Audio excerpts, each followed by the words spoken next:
Bueno, vamos a iniciar un tema complejo y polémico, seguramente polémico como tal.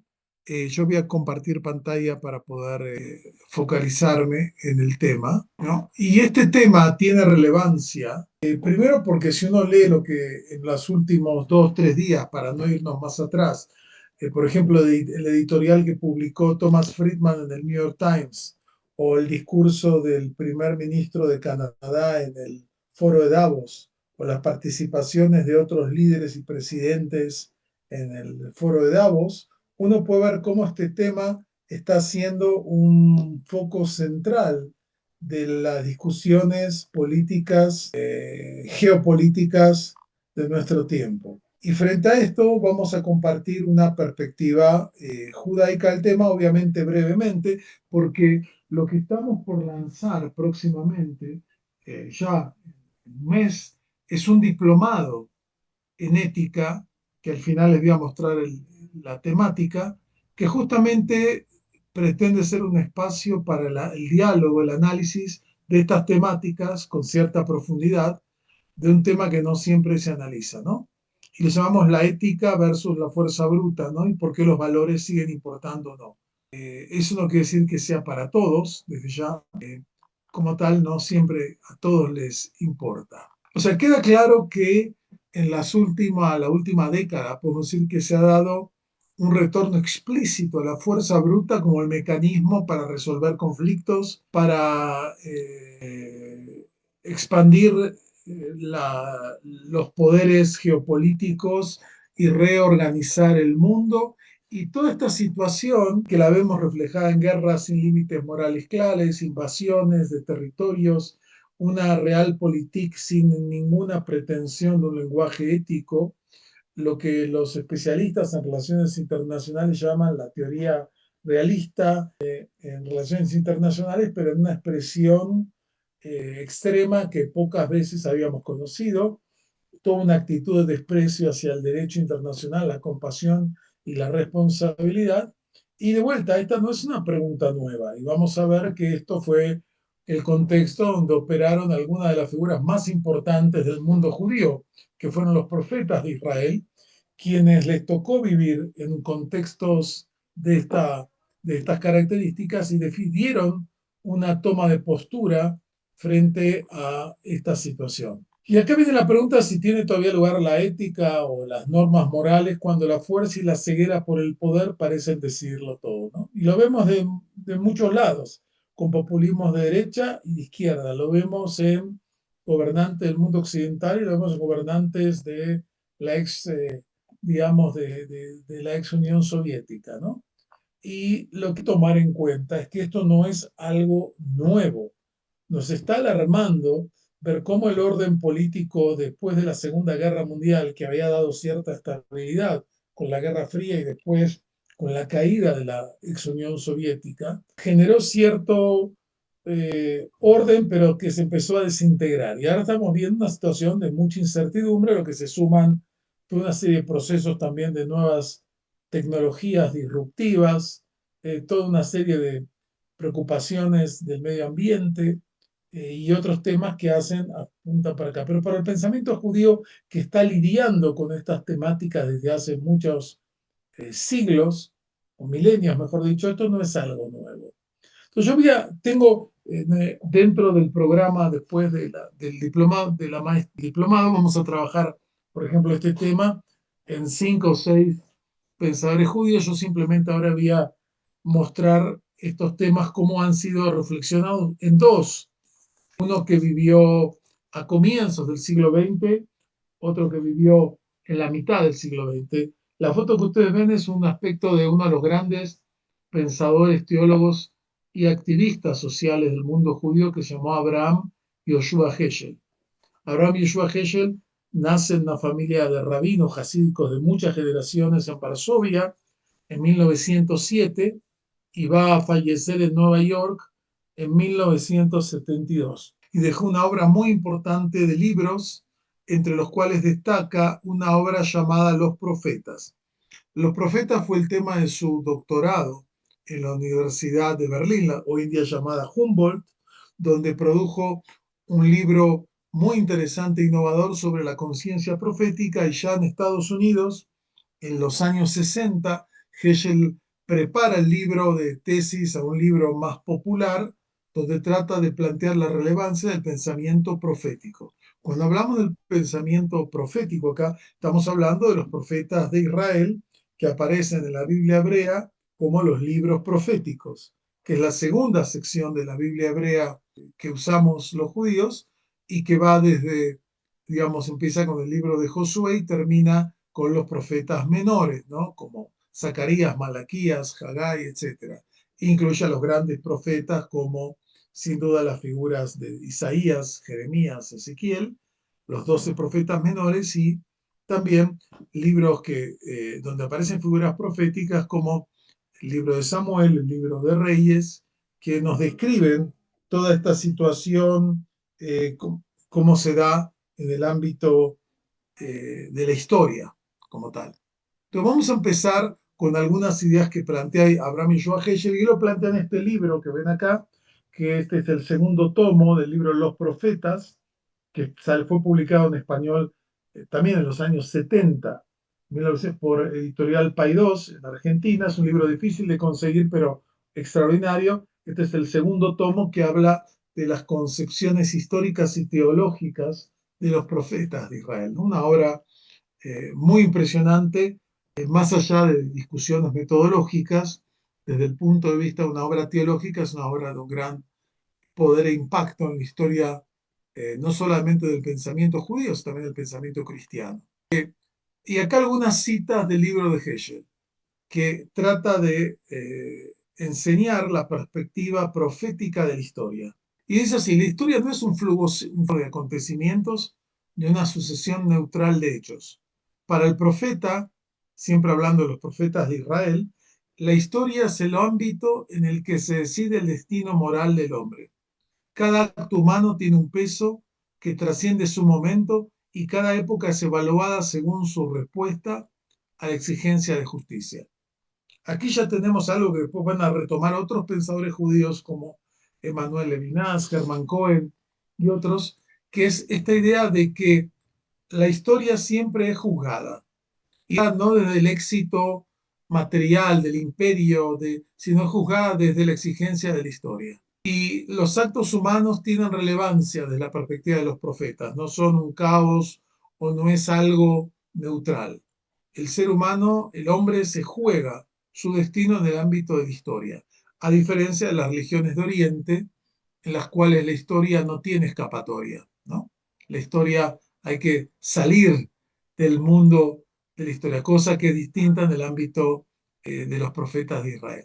Otro tema que analiza muy bien Heschel y que tiene una actualidad, en mi opinión, sumamente importante, es que una de las tentaciones más persistentes del hombre es confiar su destino a la fuerza.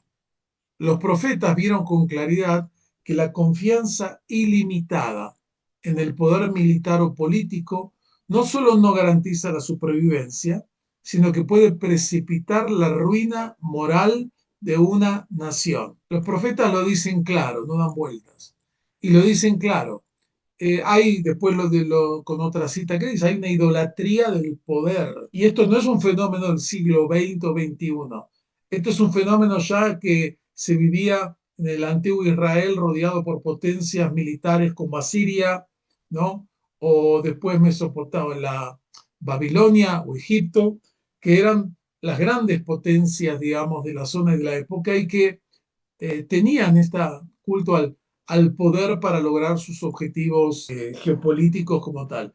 Y los profetas plantean que desde una perspectiva divina y desde una perspectiva de largo plazo, esta confianza ciega en el poder para resolver conflictos o situaciones, no solo que no ni siquiera garantiza la supervivencia, sino que puede precipitar la ruina moral de una nación.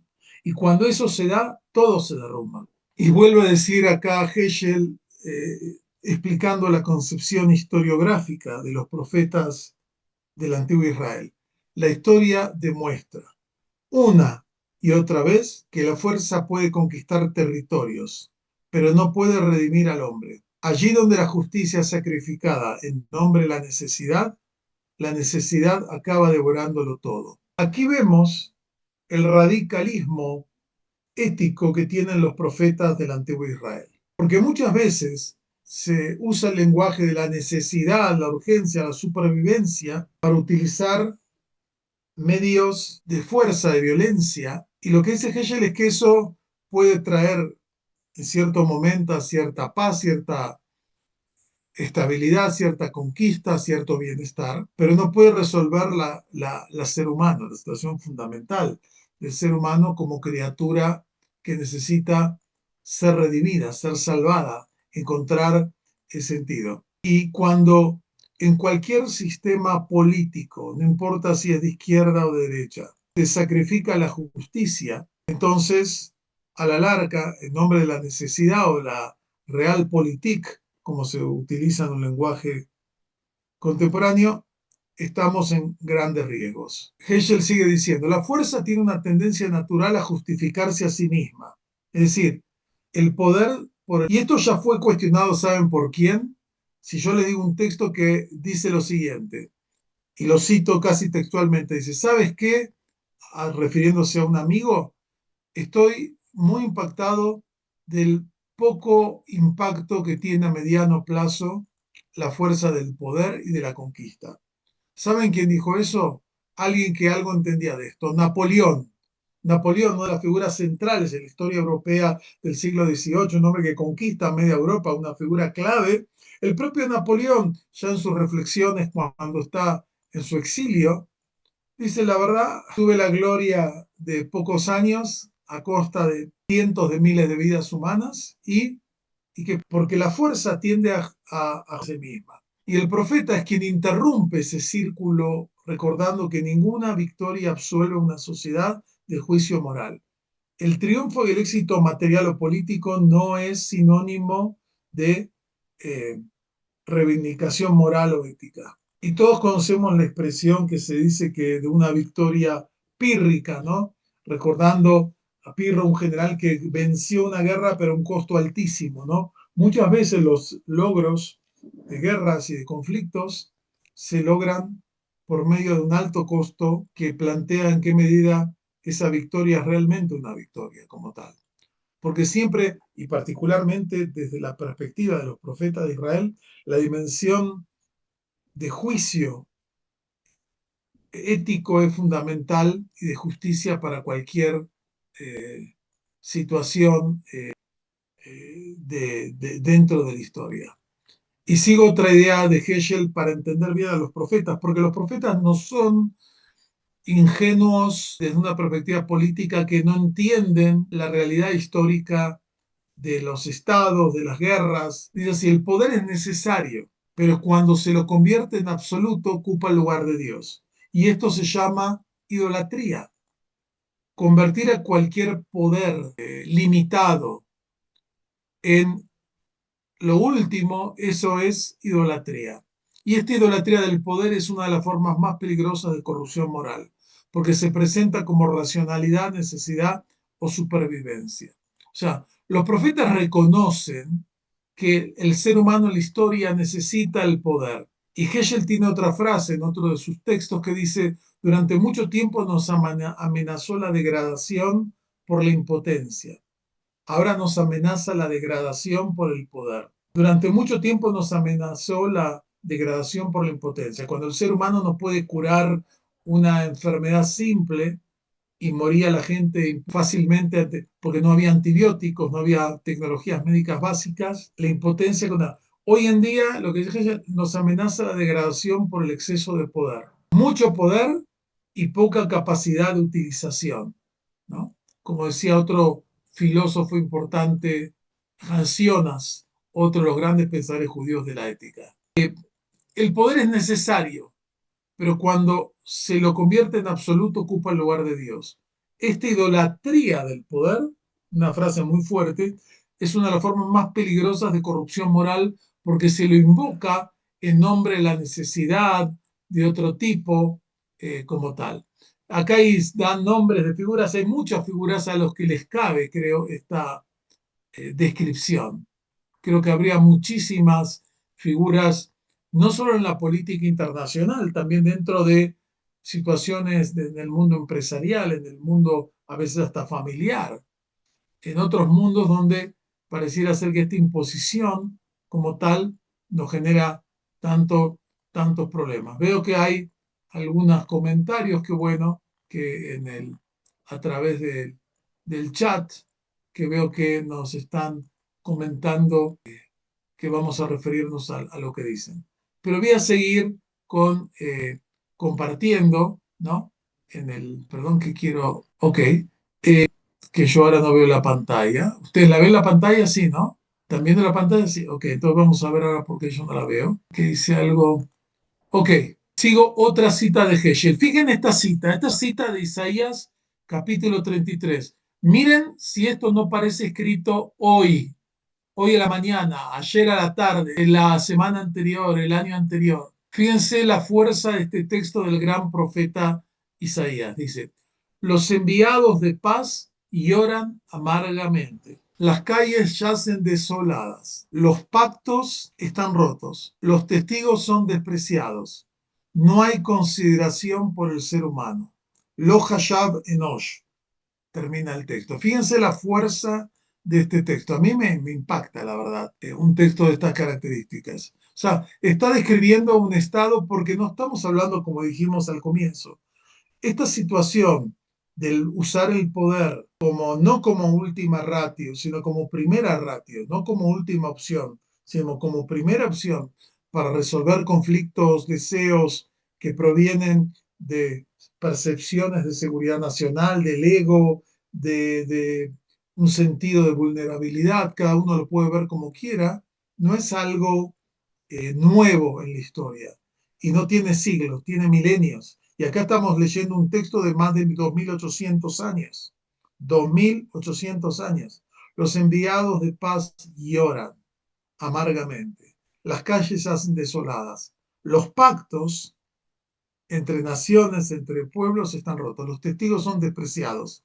No hay consideración por el ser humano. Qué poderoso que es Isaías hoy tanto como cuando lo proclamó hace 2800 años. Y acá viene algo importante que tiene que ver con el papel que dentro de la tradición judía se da a las humanidades, a la memoria de estos temas, a la memoria de todos estos temas, ¿no? Fíjense, este día que es los textos sagrados, las tradiciones, tienen una tarea fundamental. Interrumpen la naturalización del poder como algo obvio y natural. Allí donde la fuerza se presenta como necesidad, la palabra introduce responsabilidad. Allí donde la historia parece cerrarse sobre sí misma, la interpretación la vuelve a abrir, no para absolver, sino para exigir. Es decir, el pensamiento profético es uno de los primeros estratos de la Biblia hebrea de la cultura judía. Y lamentablemente pareciera ser que nos olvidamos del mundo judío. Ustedes saben que cada Shabbat, cada festividad, se lee, además del texto de la Torá, del Pentateuco, se lee un texto profético. Todos los sábados, todos después de leer la Torá, lo llama la Haftará, siempre se lee. Y a veces leemos estos textos que están viendo acá, de Isaías, de Jeremías, de Ezequiel y de muchos otros profetas. ¿Pero realmente los tomamos en serio o es un ritual mecánico? ¿Estamos haciendo caso a sus desafíos? Porque los profetas eran, como dice Hegel, personas muy provocadoras, muy, digamos, casi insoportables, porque no aceptaban el orden natural de los hechos. Bueno, siempre el poder es el que domina y pregunta no para el profeta. El profeta no acepta esta circunstancia, la cuestiona. Y por eso fueron figuras molestas en su tiempo y a veces sus textos siguen siendo molestos para el día actual, porque esa es su función, cuestionar el status quo, cuestionar la naturalización de la fuerza y de la violencia y del poder. Para eso están, eso es su legado tan poderoso. Y como dice acá, el profeta incomoda porque introduce a Dios en la política. Los que plantean que no se debe mezclar de política con religión entonces que eliminen a la Biblia hebrea, porque en la Biblia hebrea casi todos los textos vamos a ver esta combinación, por lo menos en la Biblia hebrea, desde los libros de Samuel, Reyes, los libros de Crónicas, los libros proféticos, en todos vemos que el profeta plantea la visión divina de la historia humana. Y lo que generalmente Dios dice es, esto no está bien, y están comportándose inadecuadamente porque no consideran al ser humano como humano. Heschel, este gran estudioso del fenómeno profético, insiste que el profeta no separa la ética y la realidad histórica, porque en ese caso la ética se convierte en una charada, en una farsa. Para los profetas, la ética tiene un peso fundamental para aquellos que toman las decisiones políticas, sociales de una comunidad, de un país, del mundo. La palabra profética introduce una dimensión incómoda, la pregunta por Dios, la dignidad humana y el sufrimiento dentro del ámbito del poder, la economía y la guerra. Como ven, temas absolutamente actuales que se pueden aplicar en múltiples circunstancias, pero eso es parte de la tradición profética. Nos puede gustar o no gustar, pero es lo que dicen. No se puede distorsionar este pensamiento judío tan radical, el que nos enseñaron los grandes maestros del pueblo de Israel, los grandes, aquellos que recibieron, según la tradición judía y también la tradición cristiana, la revelación divina para transmitir su mensaje a los seres humanos. Como ven, un tema fuerte y poderoso de este tema, ¿no? Con esto vemos un aspecto muy breve, porque analizar seriamente el pensamiento de los profetas en sí y la interpretación que hace Heschel de este pensamiento es un tema muy rico que excede las posibilidades de un marco como este webinar que dura una hora. Y dice acá algo más que cita Heschel. El Dios de los profetas no es indiferente al curso de la historia. Sus patos, que es la tesis central de Heschel, la pasión de Dios por el ser humano y su involucramiento en la historia, expresa una implicación profunda en el destino humano. La injusticia no es solo un fracaso social, es una herida en la relación entre Dios y el ser humano. Así lo ven los profetas de Israel. La injusticia no es solo un problema de la dinámica de las sociedades, es una herida, daña la relación del hombre con Dios. Como ven, un tema poderoso y fuerte, ¿no? Como tal. Ahora, con esto tenemos, por lo menos van a tener una sensación, una primera aproximación al pensamiento de Heschel, ¿no? Porque los profetas son una crítica a la conciencia moral y la exigencia ética. Interpelan al poder, lo hicieron en el antiguo Israel y lo hacen hoy. Denuncian la injusticia y rompen la complacencia. No son ideas simples de escuchar. Es una fuerza centrífuga, desestabiliza, cuestiona y renueva. Esa es la función del profeta, no es bendecir el status quo, es subvertir el status quo de cualquier sociedad. Y lo que podemos decir, siguiendo a Heschel, esta idea es que sin estas voces, sin críticas, la tradición se volvería rígida y vacía. Y esto es algo que uno no puede perder de vista. Ahora, para ver otra perspectiva distinta, complementaria, pero distinta, tenemos acá, voy a presentar algunas ideas de un pensador judío interesante, uno de los padres de lo que se llama el sionismo cultural, que fue Ahadam. Ahadam no es su nombre. Ahadam quiere decir en hebreo uno del pueblo.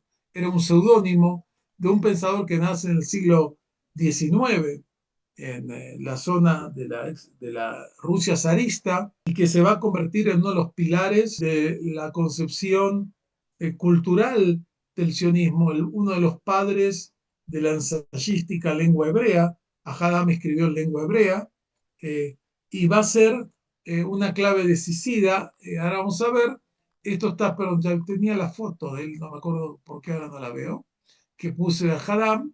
Y Ahadam tiene una visión distinta de la función de dos figuras claves que hay dentro de la literatura bíblica profética, ¿no? Él dice que le da un valor importante a los profetas, pero dice así, Si uno toma en cuenta lo que nos dicen las fuentes bíblicas dentro de la literatura profética, hay dos figuras de autoridad, que así se llama el ensayo Cohen Ben-Abí, o sea, sacerdote y profeta. Los sacerdotes y los son dos figuras claves en los textos proféticos como tales, ¿no? Los profetas y los sacerdotes.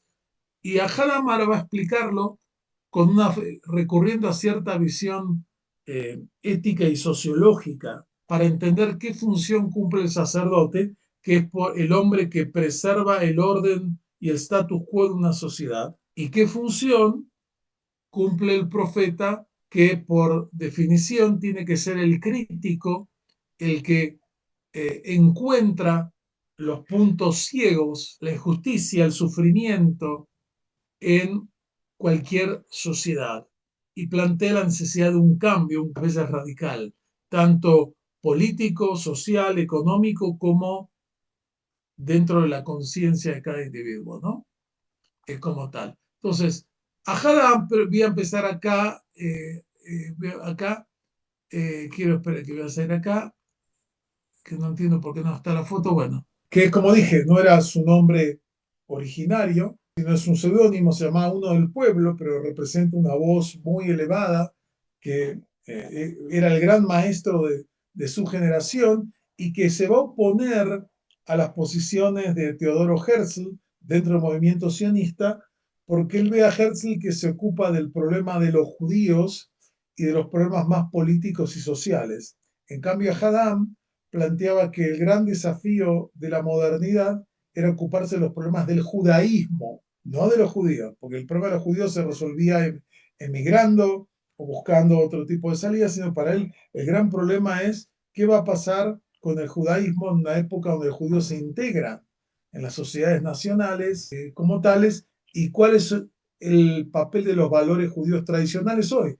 Ajá, venía de una tradición, una familia jasídica, ortodoxa, tradicional, pero él forma parte de una nueva visión diferente, ¿no? Que tiene otros matices. Y acá vamos a leer, ahora para entender esto, vamos a leer acá esto. También, como dije, este ensayo, que fue publicado en 1893, es como una lucha entre el hombre que tiene convicciones y verdades, como el profeta, y que no teme ir en contra de la sociedad, frente al sacerdote que busca acomodarse al orden y que de alguna forma él lo ve en la figura de Herzl, su rival dentro del movimiento sionista. Y ahora citas textuales de este famoso ensayo Sacerdote y Profeta. Y así dice Haddam: el profeta es en esencia un hombre unilateral, o sea, solo le preocupa una sola cosa. Está obsesionado por la justicia, está obsesionado por la crítica al poder.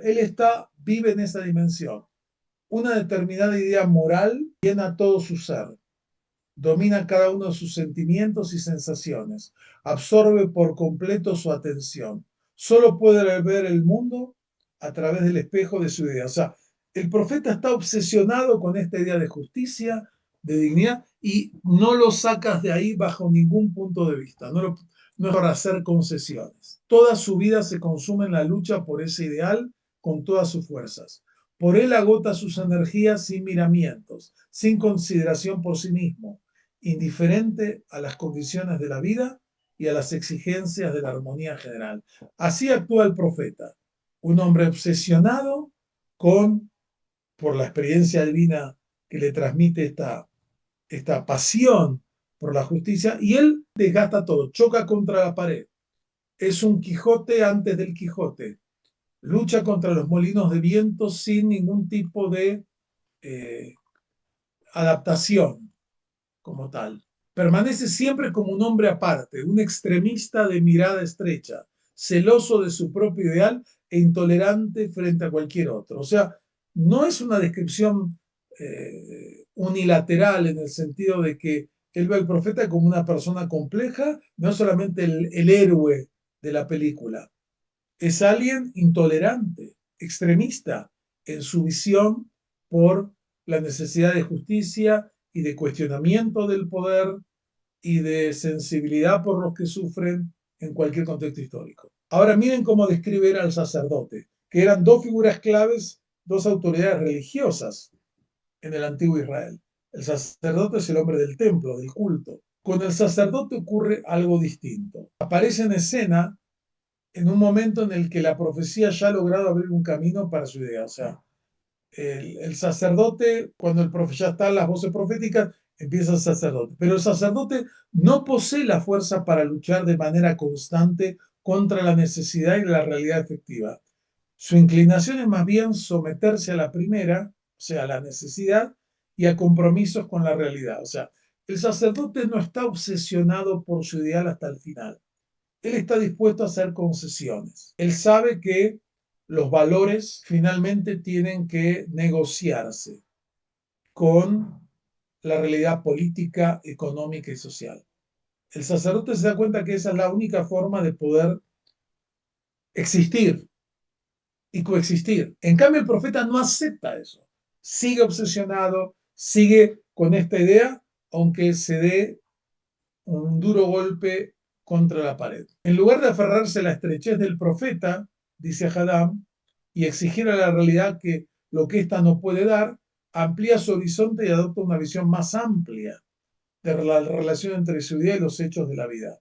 No busca lo que debería ser, sino lo que puede ser. Fíjense, el sacerdote es un hombre de concesiones. Está dispuesto a negociar. Es verdad, no debería usarse la fuerza así, pero hay que, dada esta circunstancia, la usamos. No debería hacerse tal cosa porque esto va a causar dolor y sufrimiento a gente inocente, pero no hay otra forma de actuar. Así es la realidad histórica. 1893. Entonces, acá viene algo que basándose un poco en estas ideas, que es un pueblo puede sobrevivir sin poder por un tiempo, pero no sobrevive sin conciencia moral a largo plazo. El profeta no gobierna, interrumpe. O sea, su función no es hacerse cargo de toda la realidad con toda su complejidad. Él interrumpe con sus gritos, esto está mal. Él no vence, el profeta generalmente fracasa, incomoda, no ofrece eficacia, exige responsabilidad, opera en otra lógica. Y aquí aparece la primera fuerza, la ética como resistencia interior frente a la brutalidad de la historia, que es lo que dicen los profetas de Israel en el texto que leímos de Isaías, y podíamos traer decenas de textos, lo mismo, una resistencia interior frente a la brutalidad de la historia. La historia es terrible. Heschel, en un lugar del libro, dice, cuando Dios creó la naturaleza, el universo, dijo, Bayar Elohim Kitov, y vio Dios que era bueno. Pero cuando Dios vio la historia, en ningún momento dijo que esto es bueno. La historia no es buena. La historia es lo que hace el ser humano con el poder. Y eso genera muchas veces sufrimiento y dolor. La necesidad de autodefensa, la necesidad de supervivencia, pero al mismo tiempo los costos. Y acá viene una pregunta que no es menor y que vale la pena reflexionarla y que no tenemos, ni yo voy a dar una respuesta absoluta a este tema porque depende de qué contextos, qué lugares. ¿Qué fuerza predomina hoy en nuestras comunidades? ¿La sacerdotal o la profética? ¿La adaptación, el status quo, la comodidad o las voces proféticas que cuestionan, que quieren modificar, interpelar a los seres humanos para que cambien? ¿Qué lugar tienen hoy las voces críticas dentro de los marcos institucionales? ¿Se los escucha? ¿Se los excluye? ¿Cómo educar éticamente en un mundo que premia la eficacia antes que la justicia? Toda la lógica empresarial, o mucha de la lógica empresarial, no toda, mucha de la lógica en todo tiempo es la eficacia, ¿no? Y a veces otros temas quedan en el camino. Si integramos la visión de Hadam con esta, dice así, para Heschel la ética profética es una resistencia espiritual contra la sacralización, considerar sagrado el poder. Una voz que recuerda que la fuerza sin justicia destruye el alma de la sociedad y que Dios no está del lado del poder, sino Dios está, según los textos proféticos y la comprensión que tiene Heschel, del lado de la dignidad humana, ¿no? Entonces, como ven, estos temas son sumamente actuales y tocan alternativas, y veo que no encuentro por qué me falta esta versión, parece que no es la última, porque tenía un gráfico que les quería mostrar el esquema para entender el modelo de Adam, si hacemos como dos fuerzas, que quiero ver por qué no está en este documento, acá está. Acá está. ¿Ve el cuadro? Ahora lo ven. Fíjense, la fuerza del profeta va en esta dirección. Los valores deben preservarse bajo todas las circunstancias. La visión del sacerdote es hay que adaptarse a la realidad. Hay que adaptarse, negociar todo. ¿Por qué es buena la existencia de ambas partes? Porque la función del profeta es cuestionar y hacer que la fuerza, en lugar que siga la línea de la fuerza bruta exclusivamente, se vaya en esta línea que ustedes ven negra, que es el resultado de la tensión entre la voz profética y la voz sacerdotal. Al final, dice Hadam, la historia avanza a veces más cerca de acá, generalmente predomina la fuerza del sacerdote como tal, pero lo que hace la voz profética es que ayuda a que la historia no sea solo la historia de la fuerza bruta, sino que hay un avance hacia el lado de los valores. ¿Entienden el esquema? Esta es la forma en que uno puede entender. Entonces, Hadam dice, la interacción entre los profetas y los sacerdotes generan que la historia avance en una dirección más cercana a los valores. Desde otra perspectiva, que ahora no tengo tiempo de exponer, un gran pensador judío de comienzo del siglo XX, Hermann Cohen, autor de una obra monumental, La religión de la razón desde las fuentes del judaísmo. Hermann Cohen, que era un gran renovador del pensamiento de Kant en Alemania, plantea que la relación entre la realidad y los valores es como una curva asintótica. ¿Conocen la que es una curva que se acerca pero no se toca? Se va acercando. Y así ve Hermann Cohen la función de los valores. Tratar cada vez más de acercarse, de definir la realidad, pero siempre hay una tensión que no se puede resolver. Como ven, vivimos en un mundo donde parecería que la brutalidad del poder es lo que predomina y el pensamiento de Abraham Yeshua Heschel y de Hadam nos plantean que el poder político es necesario, pero peligroso, y la autoridad moral, en este caso de los profetas, es frágil, pero imprescindible. Y de alguna forma lo que dice Hadam, con un criterio, si ustedes quieren, también de realismo, es que el profeta nunca va a tener éxito. Pero esa no es la función del profeta, que todo vaya en la dirección que ellos quieren, porque hay otras fuerzas que van en sentido opuesto. Es tratar de modificar la marcha de la historia para que se acerque más a la visión divina de la justicia, de la dignidad como tal, ¿no? Ese sería un poco el planteamiento que nos hace Heschel y Hadam en un mundo que pareciera que solo cree en el poder por el poder y se olvida de que una sociedad que se construye sobre esa base, finalmente tarde o temprano va a perder totalmente su existencia como sociedad por la degradación interior, por la propia ruina moral y espiritual, y no hay esas voces críticas que existen en distintas sociedades. Y esto se aplica en cualquier ámbito. No es solo a favor de un grupo o de otro. Los profetas de Israel son los más críticos del propio pueblo de Israel. No solo critican, si uno lee el profeta Amós, por ejemplo, y comienza el primer capítulo de Amós, critica a los pueblos que rodean Israel.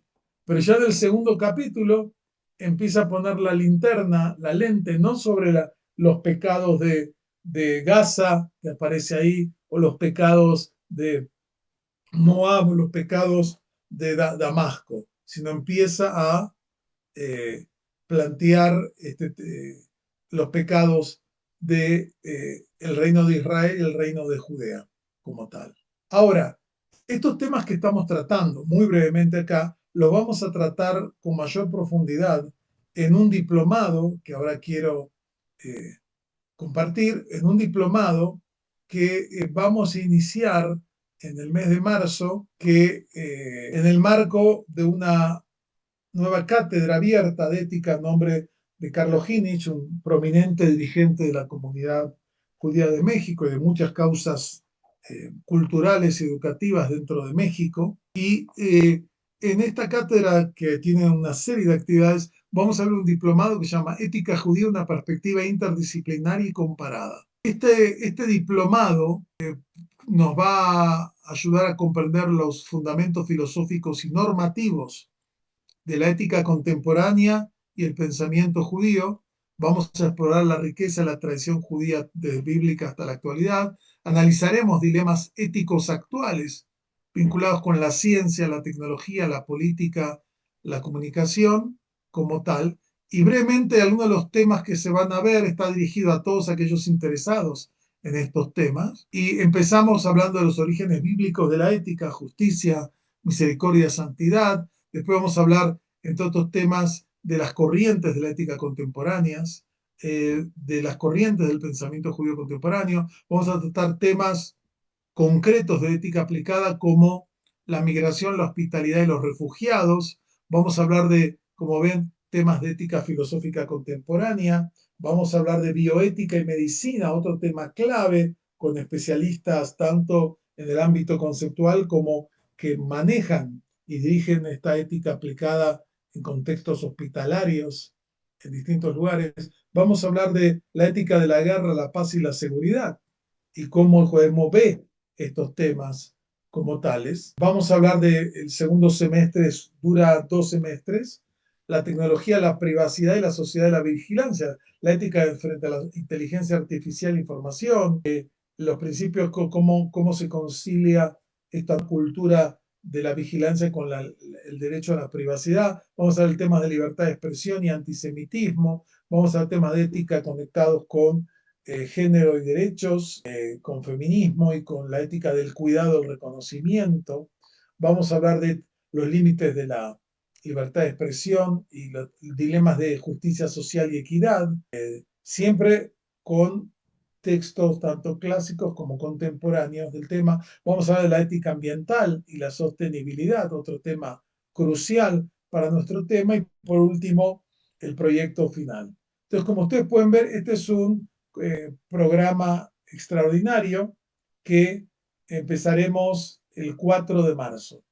Y quiero invitar a todos los interesados, todavía nos quedan unos lugares, porque creo que es una forma de, por un lado, conocer parte de la riqueza del pensamiento judío frente a estos temas, en más de 3.200 años de pensamiento, de experiencias, muchos ganados a costa del sufrimiento frente a estos temas. Y todavía existen algunas becas disponibles, los que se puedan acercar a, acá están las fuentes, digamos, perdón, aquí están los datos, pueden encontrar ya nos mandó en el chat Lorena la información que pueden tener para ver estos temas. O sea, cómo saber. Pueden buscarnos en las páginas de la universidad y como ven tocamos temas muy actuales desde una perspectiva de distintos pensadores y distintos enfoques como tales. Acá Lucero nos tiene los datos. Con respecto a la bibliografía que nos planteaba acá Julio, el libro de Geshe se llama Los Profetas y fue publicado por el editorial Paidós en Buenos Aires. La obra de Haddam es más, hay que conseguirla online porque fue escrita originalmente en hebreo, está traducida al inglés. Hay una traducción también al español. Por supuesto que en el diplomado vamos a dar toda la bibliografía, va a estar en la página como tal. Y nada más que déjeme que quiero salir de acá, ok, ahora hemos salido del compartir por los más. Como ven, este tema que plantea acá algunos de los dilemas que estamos viviendo, tan dramáticos, y que nos generan no solamente un dilema intelectual, sino dolor de estómago, ¿no? Como se diría. Es decir, eh, que así es como piensa el pensamiento existencial, situacional en el que estamos, pues son temas que tienen que ver con el mundo que estamos dejando para nuestros hijos, para nuestros nietos, y si no hay cambios, no pinta bien todo este tema. Entonces, hay numerosas bibliografías sobre estos temas, como decía, de pensadores como Germán Cohen, como Hans Jonas, como Abraham Yeshua Heschel, entre otros como Emmanuel Levinas. Todo eso vamos a ir viendo aspectos del pensamiento sobre temas de ética aplicada concretos, como vimos tecnologías, elementos científicos de la bioética, temas digamos, de problemas de la justicia social, de la violencia, de los migrantes y la hospitalidad, todos temas, como ven, que tienen profundas resonancias en la política y en la sociedad. Si alguien tiene alguna pregunta más que quiere escribir y comunicarla, con gusto la haremos. Acá tienen el flyer que Lucero tiene en el chat, lo pueden copiar. Para verlo lo pueden buscar en las páginas, en las redes sociales que tiene la Universidad Hebraica. Creo que va a ser un espacio muy interesante de diálogo, de reflexión, y creo que vale mucho la pena, más en el mundo de hoy, donde lo que falta es reflexión. Vemos una enorme superficialidad en periodistas, en actos comunitarios, en actividades, en reflexiones generales que no van más allá de los hechos o de algunos hechos, y falta una reflexión, y hay una reflexión humana muy rica en diversas tradiciones espirituales, no solamente en la judaica, en diversas fuentes de pensadores de todos los tiempos, que entendieron esto, pero en este ámbito daremos primacía a las fuentes del pensamiento judío, eh, que son menos conocidas que otras fuentes. Y como decía ahora, creo que uno de los textos más relevantes para nuestro tiempo es volver a leer, releer e interpretar a los de Israel, porque ellos tomaron conciencia clara, vivieron en circunstancias también de cambios de imperios, de potencias, de luchas, de divisiones internas, de polarización, de preguntas acerca de qué es lo fundamental que Dios demanda al ser humano como tal. Veremos temas de ética religiosa, temas de éticas más racionalistas, de otros enfoques, pero creo que puede ser una muy buena alternativa hoy para aquellos que quieran ir más allá de las noticias, de la televisión, de las redes sociales, y quieran poder profundizar con ideas. Porque una de las grandes cosas que tiene la tradición judía es una gran riqueza conceptual, intelectual y espiritual. Y hoy en día son ideas que tienen una relevancia que va mucho más allá de la propia comunidad judía. Así que bueno, esperemos que nos acompañen en el diplomado, los invitamos que se acerquen. Acá la cita que plantea acá Julio es que la justicia no es un problema social, sino una herida en la relación entre Dios y el ser humano, ¿no? Eso desde la perspectiva profética, porque muchas veces en los análisis sociológicos o políticos se analiza, bueno, los problemas de justicia y justicia social, desde un análisis, como digo, categorías económicas, sociales, sociológicas, pero los profetas que son conscientes de esto, dicen, no, pero acá hay un problema más de fondo. Estamos violentando los fundamentos de la creación que Dios nos está planteando. Estamos desobedeciendo su mensaje de amor, de justicia, de solidaridad. Y estos son temas que vamos a explorar. Entonces, los invito a acercarse a nuestro diplomado porque creo que va a ser una experiencia muy rica con ponentes de distintos países, de Estados Unidos, todo en español, de Estados Unidos, de Argentina, de México y de otros lugares, cada uno especialista en su tema, lo que nos permitirá reflexionar sobre todos temas que nos impactan: la crisis ecológica, los dilemas de la ética biomédica, los desafíos de la migración, del poder, de la violencia, de la guerra, etcétera, etcétera. Son todos temas que van más allá de la teoría, ¿no? En la cita esa era de Abraham Yoshua Heschel, uno de los más importantes teólogos judíos del siglo XX, que fue el maestro de mi maestro. Él fue tienen, entre ustedes y Heschel hay dos personas directas: Heschel, Rabino Marshall Meyer y un servidor. O sea que ustedes van a conocer, y yo escuché, conozco muy bien, parte también de mi investigación doctoral, el tema, y busqué los archivos de Heschel que están en la Universidad de Duke en Estados Unidos, trabajé ahí los archivos con sus documentos, manuscritos, una experiencia extraordinaria que vale la pena conocer, pero bueno, nos da mucho gusto que se hayan acercado con nosotros en la Universidad Hebraica de México. Tenemos otros programas académicos abiertos, tenemos nuestra maestría en estudios judaicos, tanto en modalidad presencial como en línea. Tenemos diversos cursos que van desde temas bíblicos a temas del holocausto, a temas de actualidad. Y como siempre, nos da mucho gusto recibir a todos aquellos que quieren acercarse a un espacio de reflexión académico serio como tal. Así que bueno, muchas gracias por habernos acompañado en esta noche.